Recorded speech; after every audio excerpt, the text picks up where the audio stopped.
नमस्कार दोस्तों, आपका स्वागत है आपके अपने चैनल द स्कैटिफाइड स्टोरीज पर। आशा करती हूँ कि आप सभी अच्छे होंगे। चलिए फिर शुरू करते हैं राजकुमारी कामिनी के कहानी के भाग 7 से।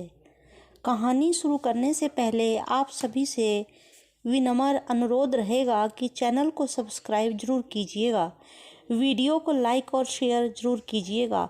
बेल आइकन के बटन को प्रेस करना बिल्कुल भी ना भूलें, जिससे हमारी वीडियो का नोटिफिकेशन सबसे पहले आपके पास पहुंचेगा। दोस्तों, आपके सपोर्ट की हमें बहुत आवश्यकता है। जैसा कि आपने अभी तक सुना, भीलों के मुखिया हिराक से विदा लेने के बाद 6 दिनों के मुश्किल से भरा हुआ सफ़र तय करने के बाद राजा कर्ण व नकुल आदिवासियों के नगर राजा त्रिकाल के राज्य में प्रवेश करते हैं। राजा त्रिकाल के मुख्य सेवक की मदद से राजा कर्ण व नकुल की भेंट राजा त्रिकाल से करवाई जाती है। राजा त्रिकाल के ये जानने के बाद कि ये उनके मित्र हिराक के परिचित हैं, राजा कर्ण व नकुल का अच्छे से अपने महल में आदर सत्कार किया जाता है। अपने महल में उनके शयन की और भोजन व्यवस्था कर प्रातःकाल में मिलने को कहकर राजा त्रिकाल चले जाते हैं। अगले दिन प्रातःकाल उठकर नित्य कर्म से निवृत्त होकर राजा कर्ण व नकुल को राजा त्रिकाल के मुख्य सेवक द्वारा जंगल में बने काल भैरवी माता के मंदिर तक ले जाया जाता है। माता काल भैरवी की प्रतिवंदना समाप्त करने के बाद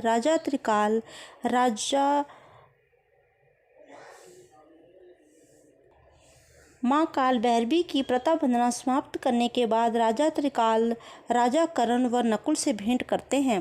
राजा त्रिकाल विविध प्रकार से राजा कर्ण व नकुल की परीक्षा लेते हैं। सभी परीक्षाओं में पास हो जाने के बाद राजा त्रिकाल द्वारा माँ काल भैरवी द्वारा दिव्य कवच आशीर्वाद स्वरूप राजा कर्ण व नकुल को दिलवाया जाता है। कालादीप टापू तक पहुंचने के लिए माँ काल भैरवी द्वारा एक अभेद्य नाव प्रदान की जाती है और राजा त्रिकाल द्वारा अपने सिद्ध बाबा द्वारा सिद्ध अंगूठियाँ राजा कर्ण व नकुल को भेंट स्वरूप प्रदान की जाती हैं। एक दिन का आतिथ्य स्वीकार करने के बाद अगले दिन प्रातः राजा त्रिकाल व अन्य उनका मुख्य सेवक काला सागर के तट की तरफ चल पड़े। काला सागर से उठ रही बड़ी बड़ी लहरों को देखकर राजा त्रिकाल थोड़ा बेचैन हुए। फिर राजा त्रिकाल ने माँ भैरवी का स्मरण किया और अभेद्य नाव को प्रकट करने का अनुरोध किया। कुछ ही क्षणों में एक दिव्य अभेद्य नाव काला सागर के तट पर आ पहुंची। आगामी सफर पर जाने के लिए राजा त्रिकाल ने माँ काल भैरवी से राजा कर्ण व नकुल की सफलता का आशीर्वाद प्रदान किया और राजा कर्ण व नकुल की सफलता का आशीर्वाद प्रदान किया और राजा कर्ण व नकुल को नाव पर सवार होने के लिए अनुरोध किया। राजा त्रिकाल का अनुरोध सुन राजा कर्ण व नकुल नाव के ऊपर सवार हो गए। नाव पर सवार होकर राजा कर्ण व नकुल ने नाव से प्रार्थना की कि हे दिव्य नाव, आप हमें कालादीप टापू की तरफ ले चलिए। प्रार्थना सुनकर दिव्य नाव पश्चिम दिशा की तरफ मुड़ गई। राजा कर्ण व नकुल द्वारा धन्यवाद स्वरूप प्रणाम किया गया और अपने सफ़र पर चल पड़े। नाव हिलोरे खाती हुई काला सागर में अपना सफ़र तय करने लगी। ये अब तक की कहानी में आपने सुना दोस्तों, अब इससे आगे सुनिए। आज काला सागर की लहरें इतनी ऊंची थी कि दोनों मित्रों को भिगा रही थी। दूर दूर तक बस पानी ही पानी नजर आ रहा था। कोई पशु पक्षी आबादी कुछ भी नजर नहीं आता था। 5 दिनों का सफ़र काला सागर में तय करने के बाद भी दूर दूर तक राजा कर्ण व नकुल को कोई भी टापू नजर नहीं आ रहा था। इस पर नकुल बोला, मित्र, ये नाव पक्का हमें कालादीप टापू तक पहुंचा तो देगी ना? कहीं ये नाव खुद ही रास्ता तो नहीं भटक गई? राजा कर्ण बोले, नहीं मित्र, अपने मन को भ्रमित मत करो। तुमने शायद माता काल भैरवी की बात ध्यानपूर्वक नहीं सुनी। ये नाव हमें 15 दिनों में कालादीप टापू पर अपने आप पहुंचा देगी। चिंता मत करो। अभी हमें सफ़र करते हुए कुछ दिन का समय ही तो व्यतीत हुआ है। अभी और दिन शेष बचे हैं। देवताओं के आशीर्वाद कभी भी मिथ्या नहीं होते मित्र। मित्र, तुम जरा तनिक विचार करो, इतने अथाह समुद्र में माता भैरवी का सुरक्षा कवच ही हमारी रक्षा कर पा रहा है और हमें भूख प्यास नींद भी नहीं सता रही है। राजा कर्ण की बात सुन नकुल बोला, ये बात तो तुम मित्र 100% सत्य कह रहे हो। इसी तरह बातचीत करते हुए, हंसी ठिठोली करते हुए दोनों मित्र कालादीप टापू की तरफ बढ़ते जा रहे थे। जैसे जैसे कालादीप टापू समीप आ रहा था, दिव्या नाव की गति भी अपने आप बढ़ती जा रही थी। आखिरकार काफ़ी दिनों तक काला सागर का सफ़र तय करने के बाद नकुल को एक टापू नजर आया। नकुल बोला, मित्र देखो, मुझे सामने एक बड़ा सा टीला नजर आ रहा है, कहीं वही तो कालादीप टापू नहीं है? राजा कर्ण बोले, हाँ मित्र, हमारी नाव की दिशा भी उसी टीले की तरफ है, शायद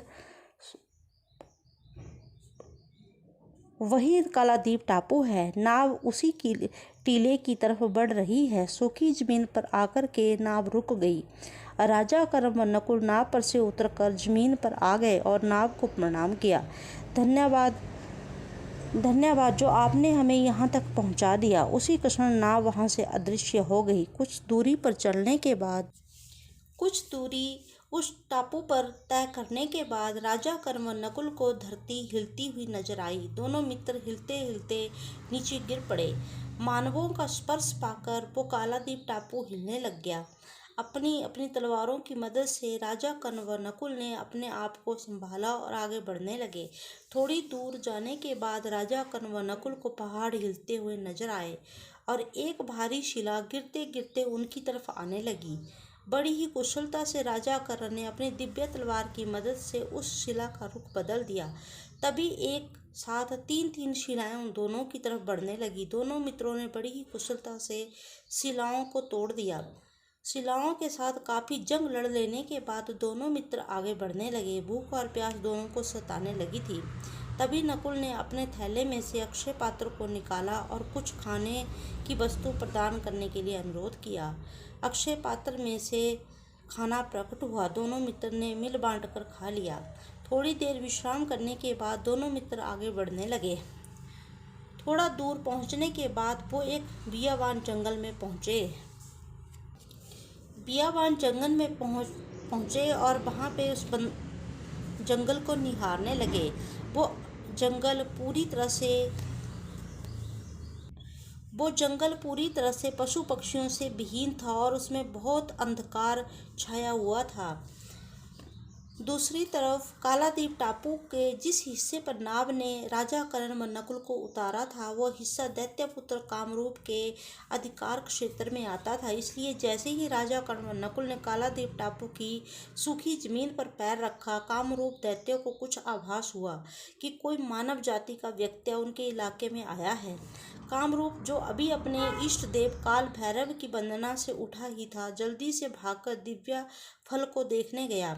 दिव्या फल को सुरक्षित पाकर उसका मन शांत हुआ। फिर वो अपने शयन कक्ष में गया और वहां पर स्थित एक जादुई आईने से पूछने लगा, बता जादुई आईने, मेरे क्षेत्र में किस अनजान प्राणी ने प्रवेश किया है? आईने में आदेश स्वीकार किया और बीहड़ जंगल का दृश्य आईने में कामरूप दैत्य के समक्ष प्रकट कर दिया। बीहड़ जंगल में भटकते हुए 2 युवकों को देखकर कामरूप दैत्य क्रोधित हो गया और बड़बड़ाने लगा, कौन है ये दोनों युवक और किस प्रयोजन से हमारे कालादीप टापू तक आए हैं?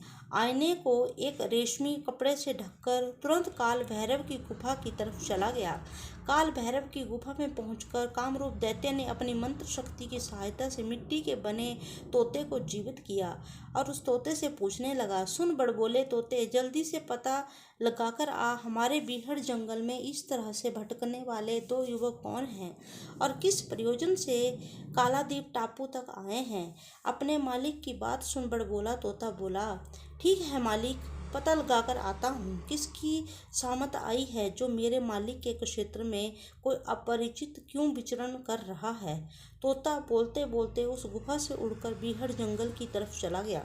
बेचैन कामरूप दैत्य भी दिव्या फल की सुरक्षा कर रहे सर्पों के पास गया और दोनों सर्पों को अच्छे से तालाब व दिव्या फल की निगरानी का आदेश देकर काल भैरव की गुफा में चला गया और अपने अधिष्ठात्र देव को प्रसन्न करने में लग गया। दूसरी तरफ राजा कर्ण व नकुल अंधकार से भरे हुए बियाबान जंगल में भटक रहे थे। अपने सामने बीहड़ जंगल देख, जिसका उन दोनों मित्रों को कोई अंत ही नजर नहीं आ रहा था, दोनों थोड़ा परेशान थे। अपने गले में पहने माँ जगदम्बा के श्रीयंत्र को माथे से लगाकर प्रणाम कर बोले, हे माँ जगदम्बा, इस मुसीबत की घड़ी में हमारी मदद कीजिए। तभी आगे की तरफ से देखते हुए नकुल बोला, मित्र, मुझे किसी के घुंघरुओं की आवाज़ सुनाई पड़ रही है। नकुल की आवाज़ सुन राजा कर्ण बोले, मित्र, हमने किसी भी प्रकार की ध्वनि को ऊपर अपना ध्यान नहीं लगाना है, या इन दैत्यों की माया भी हो सकती है। नकुल बोला, तुम ठीक कहते हो मित्र। तभी पीछे से किसी औरत के चीखने की आवाज़ आई। आवाज़ इतनी भयानक थी कि किसी के भी रोंगटे खड़े हो जाते। कोई औरत चीख चीख कर कह रही थी कि कृपया मेरी मदद कीजिए, मैं बहुत मुसीबत में हूँ। और औरत की करुण वेदना भरी पुकार दोनों मित्र स्पष्ट सुन पा रहे थे। उस करुण वेदना भरी आवाज़ को सुनने के बाद नकुल का मन पिघलने को हुआ। नकुल को बेचैन होता देख राजा कर्ण ने जोर से नकुल का हाथ थामा और बोले, मित्र, तुम मेरा हाथ थामकर आगे बढ़ते रहो। जैसे ही राजा कर्ण ने नकुल का हाथ थामा, नकुल का मन मजबूत हुआ। उस अंधकार से भरे हुए जंगल में और निर्जीव पड़े हुए सूखे पेड़ों को देखकर दोनों मित्र बहुत व्यथित थे, लेकिन आगे बढ़ते जा रहे थे। कहीं पर कंटीली झाड़ियां रास्ता रोके खड़ी थी, तो कहीं पर शरीर को कंपा देने वाली ठंडी हवाएं जीना मुश्किल कर रही थी। फिर भी माँ जगदम्बा का ध्यान करते हुए, इन सब कठिनाइयों को झेलते हुए दोनों मित्र आगे बढ़ रहे थे। तभी एक कंटीली झाड़ी ने आकर नकुल को जकड़ लिया।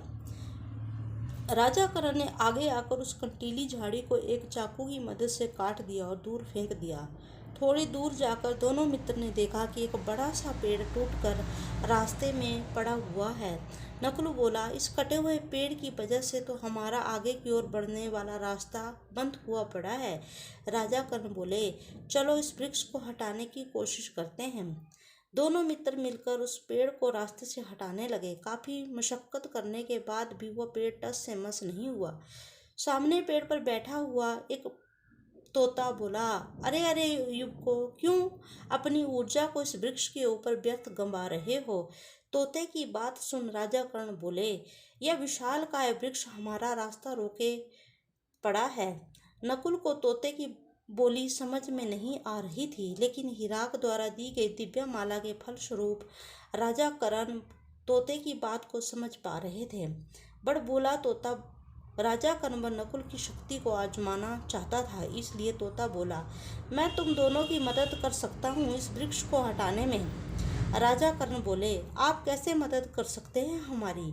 तोता बोला, मेरी बात मानिए महानुभाव, और अपनी तलवार की मदद से इस वृक्ष के टुकड़े टुकड़े कर दीजिए। तोते की बात सुन राजा कर्ण ने अपनी तलवार निकाली और उस वृक्ष के टुकड़े करने लगे, लेकिन पहले ही बार में तलवार गिरकर दूर हो गई। तलवार दूर गिरते ही तोता जोर जोर से हंसने लगा और बोला, तुम दोनों बिल्कुल भी बलशाली नजर नहीं आ रहे हो। अब तुम कोशिश कर सकते हो महानुभाव। राजा कर्ण समझ गए कि यह कोई मायावी तोता है, इसीलिए हमें आगे बढ़ने से रोकने के लिए हमारे साथ यह छल किया जा रहा है। तभी राजा कर्ण बोले, हम पर हंसने के बजाय आप ये बताइए तोता महाराज कि आपके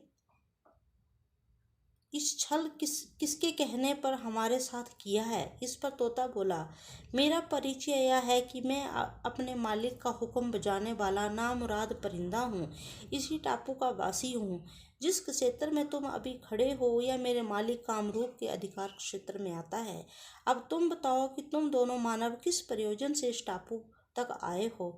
इस पर राजा कर्ण अपने लक्ष्य को छुपाते हुए बोले, हम भी बस तुम्हारे मालिक से मिलने के प्रयोजन से ही इस टापू तक आए हैं। राजा कर्ण की बात सुन तोता बोला, बताओ महानुभाव, तुम्हें मेरे मालिक से कौन सा कार्य आन पड़ा है जो यहाँ चले आए हो। तोते की बात सुन राजा कर्ण बोले, तुम्हारे मालिक से हमें जो कार्य है वो तो हम उनसे मिलने के बाद ही उनको बताएंगे। राजा कर्ण की बात सुन बड़बोला तोता बोला, क्यों मौत के मुंह में घुसकर अपनी जान गंवाते हो और साथ में अपने इस मित्र की भी जान गंवाना चाहते हो? वापिस चले जाओ जहाँ से तुम आए हो। बड़बोले तोते की बात सुन राजा कर्ण बोले, तुम्हारे मालिक से मिले बिना तो हमारा वापिस जाना संभव ही नहीं है। राजा कर्ण की बात सुन बड़बोला तोता और क्रोधित हो गया और बोला, ठीक है, अब तुम दोनों मरना ही चाहते हो तो आगे बढ़ो।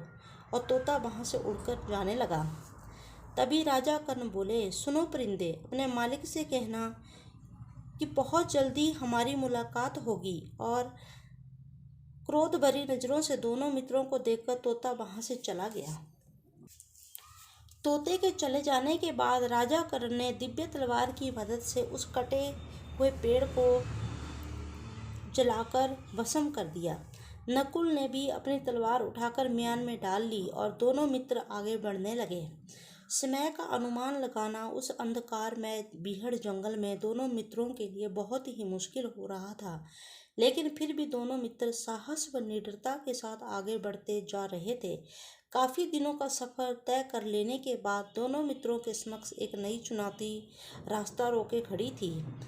मगरमच्छों से भरा हुआ एक दलदल राजा कर्ण व नकुल के सामने आया। राजा कर्ण ने कसकर नकुल का हाथ पकड़ लिया और राजा कर्ण ऋषि विष्णुदत्त जी की दी हुई चेतावनी को याद करते हुए बोले, मित्र, इन मगरमच्छों से बिना नजर मिलाए आगे बढ़ते रहना। वो हिंसक मगरमच्छ अपना मुंह फैलाए राजा कर्ण व नकुल को एक ही ग्रास में निगल जाने को तैयार थे। उनकी भूख प्यास से बेचैन क्रोध भरी आवाजें किसी को भी डरा सकती थी और पलक झपकते किसी को भी मौत के मुंह में सुला सकती थी। लेकिन माँ जगदम्बा के श्रीयंत्र पर जैसे ही उन मगरमच्छों की नज़र पड़ती तो वे पीछे हट जाते।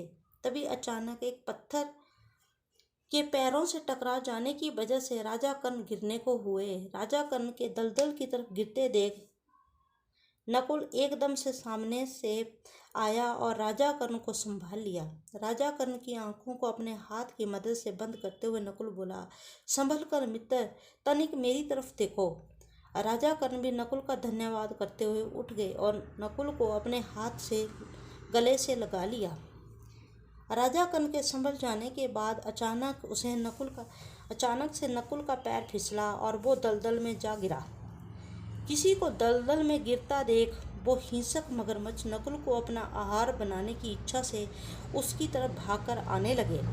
मगरमच्छों की भागने की आवाज़ को सुनते हुए राजा कर्ण नकुल को जल्दी से निकालने के लिए आगे तरफ लपके।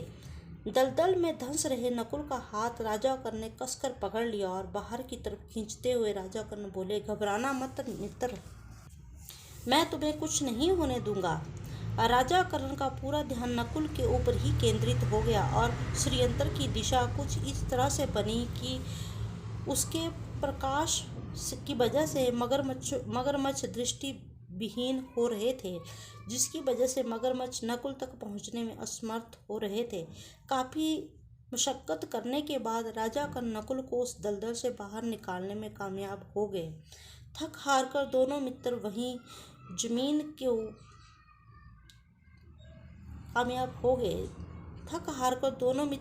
जमीन पर गिर पड़े। श्रीयंत्र से निकले दिव्य प्रकाश की वजह से मगरमच्छों का झुंड भी थोड़ी देर के लिए अचेत अवस्था में चला गया। नकुल को विश्राम करते देख राजा कर्ण भी थोड़ी देर के लिए शांत हो गए और अपने शरीर में थोड़ी ऊर्जा संचित करने के बाद नकुल बोला, मुझे माफ़ करना मित्र, मेरी वजह से तुम भी आज मुसीबत में पड़ने वाले थे। राजा कर्ण बोले, ये कैसी बात कर रहे हो मित्र, मेरे साथ इतने योजन दूर कठिनाइयों में फंसने के लिए तुम मेरे साथ आ गए हो बिना कोई चिंता किए। तुम मुझे मित्र भी मानते हो और क्षमा भी मांग रहे हो, ये क्या बात हुई मित्र? नाराज होते हुए राजा कर्ण उठते हुए आगे बढ़ने लगे। अपने मित्र को नाराज होते देख नकुल बोला, नहीं मित्र, मेरा इरादा तुम्हें नाराज करने का बिल्कुल भी नहीं था। नकुल की बात सुन राजा कर्ण बोले, ठीक है, साफ माफ़ किया, लेकिन दूसरी बार ऐसे विचार मन में मत लाना। राजा कर्ण की बात सुन नकुल राजा कर्ण के सामने आकर दोनों कान पकड़कर उठक बैठक करने लगा।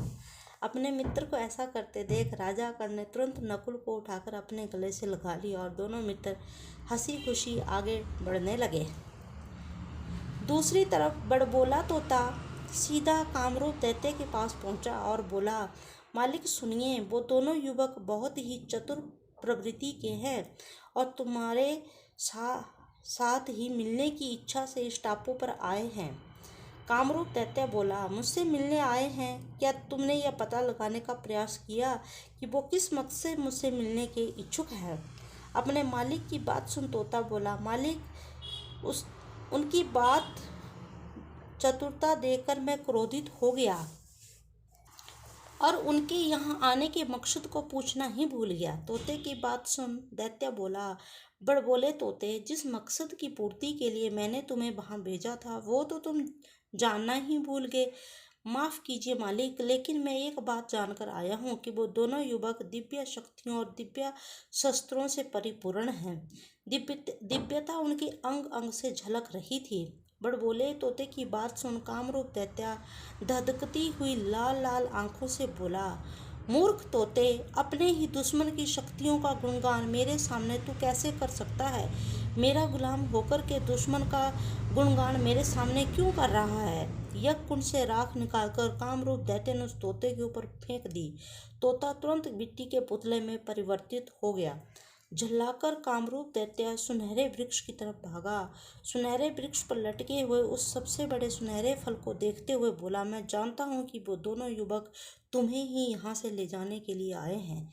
एक कुटिलता भरी हंसी हंसते हुए दैत्य बोला, स्वागत है तुम दोनों युवकों का इस कालादीप टापू पर। मैं भी तुम्हारा बहुत बेसब्री से इंतजार करूँगा। बहुत ही अहंकार भरे लहजे से दैत्य बोला, उन दोनों मामूली मानवों से अपने ही क्षेत्र में मुझे भयभीत होने की आवश्यकता नहीं है। मैं भी देखना चाहता हूँ कि तुम दोनों कौन सी युक्ति लगाकर राजकुमारी को यहाँ से मुक्त करवाकर ले जाते हो। अपने मन को अहंकार बस दिलासा देकर कामरूप दैत्य दोबारा काल भैरव देव की गुफा में जाकर अखंड अग्नि प्रज्वलित करके अनुष्ठान करने के लिए बैठ गया। दूसरी तरफ कई दिनों का सफर तय करने के बाद राजा कर्ण व नकुल उस अंधकार में निर्जन बियाबान जंगल को पार करने में कामयाब हो पाए थे। अपने दोनों हाथों को घुटने पर रखते हुए नकुल बोला, धन्यवाद कीजिए माँ जगदम्बा को, जिनके आशीर्वाद की वजह से हम इस बियाबान जंगल को पार करने में कामयाब हो पाए हैं। तुम ठीक कहते हो मित्र, दैवी शक्तियों के आशीर्वाद से ही हम यहाँ तक का सफर तय कर पाए हैं। सामने एक टीला देकर नकुल भागकर उस टीले पर बैठ गया और विश्राम करने लगा। राजा कर्ण भी आकर उस टीले पर नकुल के पास पहुँच गए और विश्राम करने लगे।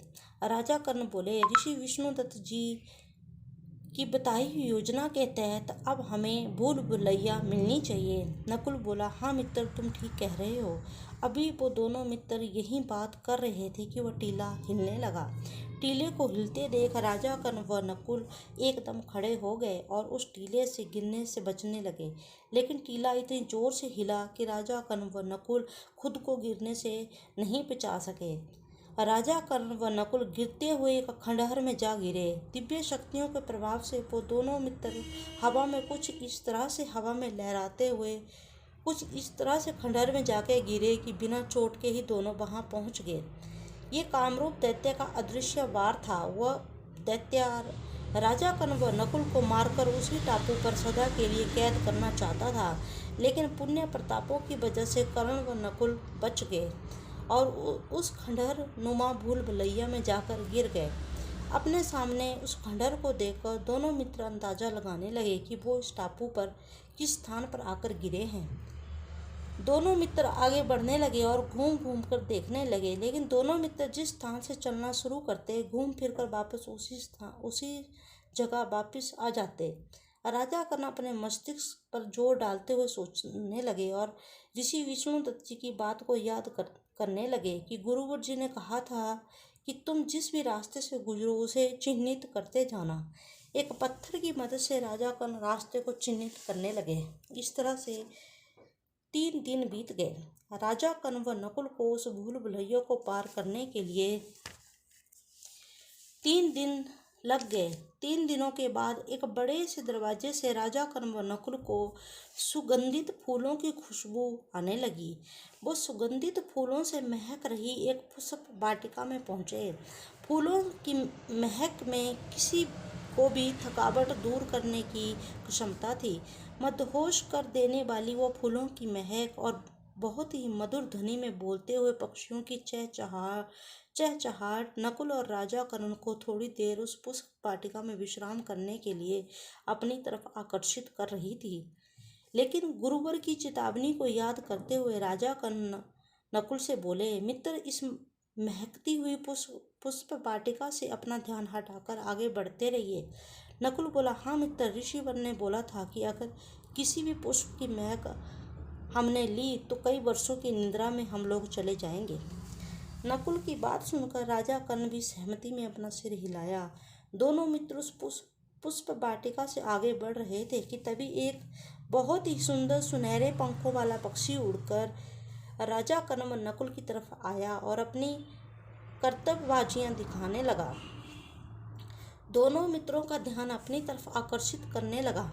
ये कामरूप दैत्य का भेजा हुआ मायावी दैत्य था, जिसे कामरूप ने उन दोनों मित्रों को निद्रावस्था में पहुंचाने के लिए भेजा था। राजा कर्ण व नकुल को अपनी तरफ आकर्षित ना होता देख उस मायावी दैत्य ने अपनी और माया फैलाई। उस पुष्प वाटिका में एक अनुपम सुंदरी बलखाती हुई राजा कर्ण व नकुल की तरफ आई और उस सुनहरे पक्षी को पुकारती हुई बोली, अरे सुनहरी, तुम कहाँ भाग रही हो? चलो मेरे पास आ जाओ। सुनहरे पक्षी को पुकारते हुए उस सुंदरी की नज़र नकुल व आ टिकी और अपनी सम्मोहन शक्ति के द्वारा नकुल को अपनी तरफ आकर्षित करने लगी। वो सुनहरा पक्षी भी आकर नकुल के कंधे पर बैठ गया। उस सुंदरी ने अपने हाथों में जो फूलों का गुच्छा अपने हाथों में ले रखा था उसे नकुल की तरफ बढ़ाते हुए बोली, श्रीमान, आप ये फूलों का गुच्छा पकड़ लीजिए, मैं सुनहरी को आपके कंधे पर से उठा लेती हूँ। नकुल उसकी मनमोहक आवाज़ पर मोहित हुए जा रहा था। नकुल बोला, ठीक है सुंदरी, उठा लीजिए।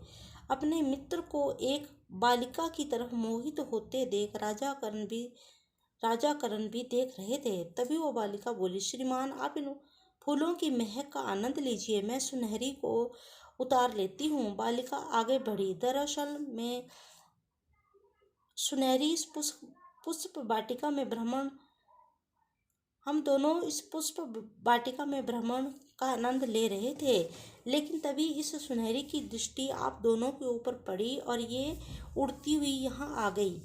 उस बालिका की बात सुन नकुल बोला, सत्य कहा तुमने सुंदरी, ऐसा ही हुआ होगा।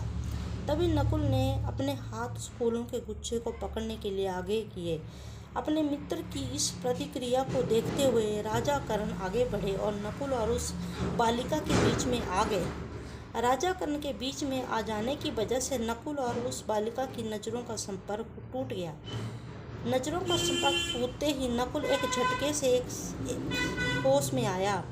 राजा कर्ण ने उस बालिका से कहा, लीजिए अपना पक्षी उठा लीजिए। बालिका आगे बढ़ी और सुनहरे पक्षी को पकड़ लिया। अपनी योजना को कामयाब न होते देख वो बालिका बोली, कौन हैं आप लोग और यहाँ किस प्रयोजन से आए हैं?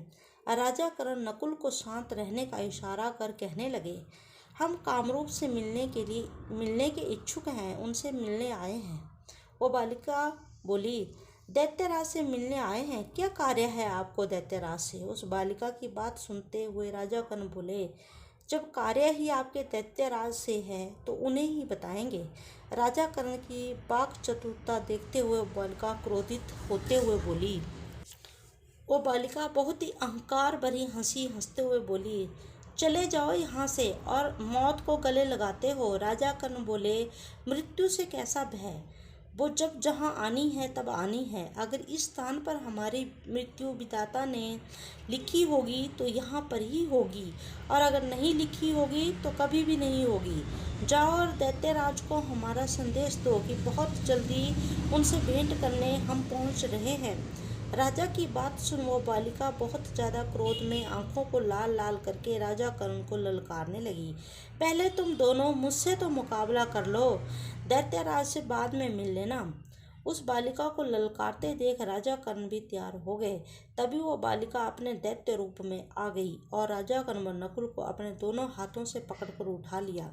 अपनी लाल लाल आंखों से वो दैत्य घूरने लगा। मैं अभी तुम दोनों को अपने हाथों से मसल कर परलोक पहुंचा देता हूँ। उस दैत्य की प्रतिक्रिया को देखते हुए राजा कर्ण ने अपनी दिव्य तलवार म्यान से निकाल ली और हवा में लहराने लगे। उस दिव्य तलवार के निकल रहे प्रकाश को देखकर वो दैत्य डर गया और उसने जल्दी से राजा कर्ण व नकुल को अपने हाथों से की पकड़ से छोड़ दिया। दैत्य के चुंगल से छूटकर राजा कर्ण व नकुल जमीन पर आ गिरे और दैत्य घबराकर वहां से अदृश्य हो गया। चैन की सांस लेकर राजा कर्ण व नकुल खड़े हो गए और माँ जगदम्बा का स्मरण कर धन्यवाद करने लगे। राजा कर्ण गंभीर भाव से बोले, तुम ठीक हो ना मित्र नकुल? नकुल बोला, हाँ मित्र, मैं बिल्कुल ठीक हूँ। ईश्वर की कृपा से हम दोनों सुरक्षित हैं। चलिए मित्र, आगे बढ़ते हैं। बिना उस पुष्प वाटिका को निहारते हुए दोनों मित्र अपनी मंजिल की तरफ आगे बढ़ने लगे। दूसरी तरफ पुष्प वाटिका से घबराकर भागा हुआ दैत्य कामरूप के पास पहुंचा और बोला, ऐ मेरे मालिक, वो दोनों मानव बहुत ही ज्यादा चतुर और बलशाली हैं। पुष्प वाटिका में जो भी घटना घटी, उस दैत्य ने सिलसिलेवार सब कुछ कामरू को बता दिया। अपने दुश्मन की प्रशंसा अपने ही गुलाम के मुख से सुनकर कामरू दैत्य बहुत क्रोधित हो गया। यज्ञ कुंड से लाल लाल अंगारे निकालकर कामरू ने अपने उस गुलाम की तरफ फेंके और वह गुलाम दैत्य चिल्लाते हुए राख में परिवर्तित हो गया। बहुत ही ज्यादा क्रोधावस्था में अपनी आंखों को लाल लाल कर कामरूप दैत्य अहंकार भरे स्वर में बोला, आने दो उन मानवों को, मैं भी उनसे मिलने के लिए बहुत ज़्यादा इच्छुक हूँ। तुमने मेरे बनाए यहाँ तक के तिलिस्म को तो भेद दिया है, मैं भी देखना चाहता हूँ कि मेरे निवास स्थान के तिलिस्म को तुम दोनों कैसे भेद पाते हो। अपने मन में ऐसे विचार बनाकर कामरूप दैत्य जोर जोर से हंसने लगा। दूसरी तरफ पुष्प वाटिका को पार कर लेने के बाद राजा कर्ण नकुल से बोले, मित्र, गुरुवर की योजना के अनुसार पुष्प वाटिका के पार कर लेने के बाद हमें यहाँ कोई तालाब मिलना चाहिए और उसी तालाब के सामने वाले किनारे पर वो सुनहरे फलों का वृक्ष भी होना चाहिए। राजा कर्ण की बात सुन नकुल जल्दी से बोला, तुम सत्य कहते हो मित्र, गुरुवर ने तो यही बताया था। सामने की तरफ देखते हुए राजा कर्ण बोले, लेकिन सामने तो बस वृक्ष ही वृक्ष नजर आ रहे हैं, कोई तालाब तो नजर नहीं आ रहा। नकुल भी नजरें घुमाते हुए सामने देखने लगा और बोला, तुम ठीक कहते हो मित्र, यहाँ तो दूर दूर तक कोई तालाब नहीं है। कामरूप दैत्य की फिलाई माया से अनजान दोनों मित्र आपस में बातचीत कर रहे थे। तभी नकुल बोला, मित्र, गुरुवर ने बताया था कि हमारे गले में पड़ा हुआ माँ जगदम्बा का श्रीयंत्र अदृश्य शक्तियों से आगे बढ़ने का रास्ता भी दिखलाएगा। नकुल की बात सुन राजा कर्ण ने श्रीयंत्र को अपने अंग वस्त्र से बाहर निकालते हुए उसे माथे से लगाकर प्रणाम किया और कहा, हे माँ जगदम्बे, सामने आई इस मुश्किल घड़ी में हमारी मदद कीजिए। हमें आगे का रास्ता दिखलाइए कि हमें किस दिशा की तरफ आगे बढ़ना है। सच्चे मन से भक्ति भाव से मातेश्वरी को स्मरण करने से गले में पड़ा हुआ श्रीयंत्र चमकने लगा। श्रीयंत्र के निकलते हुए प्रकाश से कामरूप दैत्य की फिलाई माया अदृश्य हो गई। अब उस वृक्षों से भरे स्थान की जगह पर एक नीले पानी से भरा हुआ तालाब नजर आ रहा था और एक दूसरे की प्रसन्नता से देखते हुए दोनों मित्र आगे बढ़े। इसी के साथ दोस्तों, कहानी का भाग 7 यहीं पर समाप्त होता है। अगली कहानी भाग 8 में सुनाई जाएगी। आशा करती हूँ कि आप सभी को कहानी पसंद आ रही होगी। इस कहानी में आगे क्या होगा ये जानने के लिए जुड़े रहिए मेरे चैनल के साथ, जिसका नाम है द सेकेंटिफाइड स्टोरीज। जल्दी ही राजकुमारी कामनी के अगले भाग के साथ आप सभी के समक्ष प्रस्तुत रहूंगी। तब तक के लिए हंसते रहिए, मुस्कुराते रहिए और एक बार फिर से अनुरोध रहेगा कि चैनल को सब्सक्राइब करना मत भूलिएगा। हमारी वीडियो को अपने परिवार व रिश्तेदारों के साथ शेयर करना बिल्कुल भी मत भूलिएगा। धन्यवाद।